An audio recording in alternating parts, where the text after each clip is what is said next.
So I'm really and truly grateful to be living in a country where we have come a very far way with progressive views and values when it comes to the equality of marriages.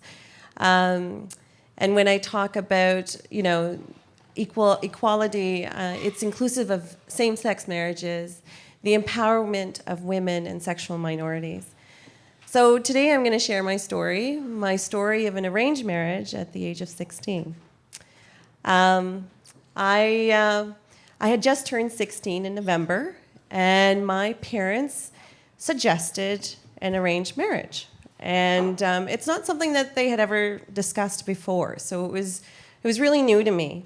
And what the important piece was that it was a suggestion. So I was sort of pondering over the thought, and I agreed. I said, I'll go for it, because my parents had given me reassurance that they had already met him and they had met the family. They told me all these great things, that he was good looking, and I thought, okay, well, sure. I was prepared to go through with this arranged marriage, but with one condition. And the condition was that prior to us getting married, he wasn't allowed to either see me physically or even have the opportunity to see my photo, and I would honor that and do the very same for him. So I got married over the telephone. It was a proxy marriage at 5:30 in the morning on December 23rd. And I said I do 3 times as per our marriage ceremony. And I didn't receive his photos till mid-January, because we were going through Christmas and New Year's, and by the time the photos came in, it took that long. After we got married, we were talking on the phone for long periods of time, and I must remind you, back in that time of '92, phone calls to Pakistan was $2 a minute. So I was really racking up those bills.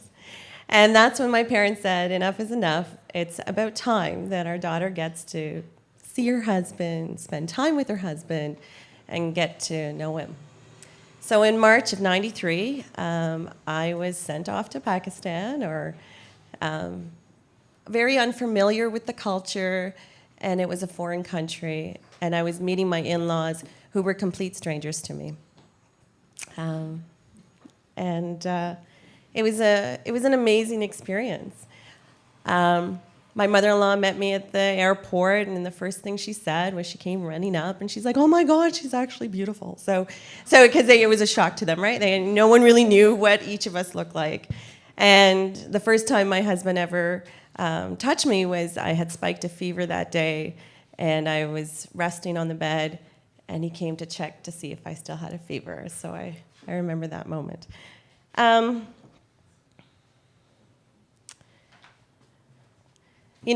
In Karachi, because that's where my in-laws lived, there was a huge shortage of water. So for a very short period of time, for about 20 minutes, early in the morning, you'd be able to collect your water. And so my husband made a point, wanting to make sure that I was comfortable, that I had water for my baths. So he'd go all the way downstairs and get 2 buckets of water and fill them all up and bring them up. And they were designated for me, so no one was allowed to touch them, right? They were my bath water. I found it extremely endearing because it was very sweet and thoughtful. In Pakistan, we would go out. And because we were young, we always had to carry our marriage certificate with us, just in case if the police ever pulled us over, they would question the legitimacy of our relationship. And he was only 5 years older than me, so we were relatively young. And we grew to love each other. Traveled all across Pakistan, meeting with family and meeting some of his friends. After 3 months of my stay, I had to come back home. And that was very difficult for me. I wanted to be with him. But at the same time, I had to come back. And we were looking forward to the sponsorship.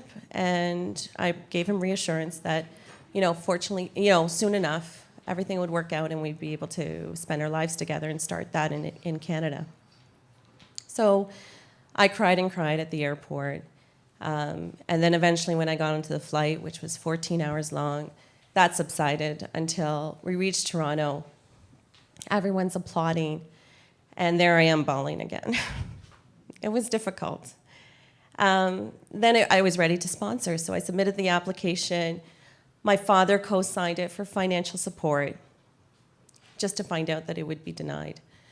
And the reason for denial was because I wasn't of legal age to sponsor, yet with parental consent, I was legal to marry at 16.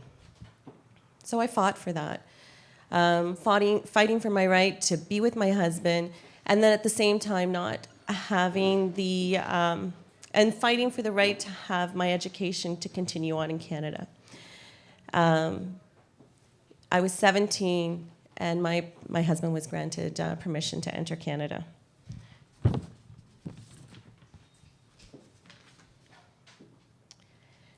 We started our lives with, living in an apartment. Eventually, when I turned 21, we bought our home.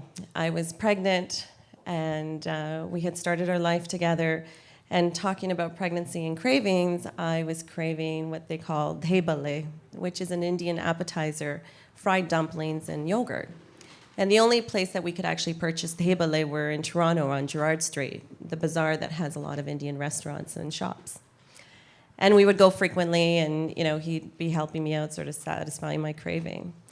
I gave birth to my daughter on December 6th, late in the evening, and come the next day, my husband's nowhere to be found, only to have him come midday with this big box of dhebale. And I'm like, are you kidding? He goes, oh, aren't you happy? Your cravings? And I'm like, not anymore.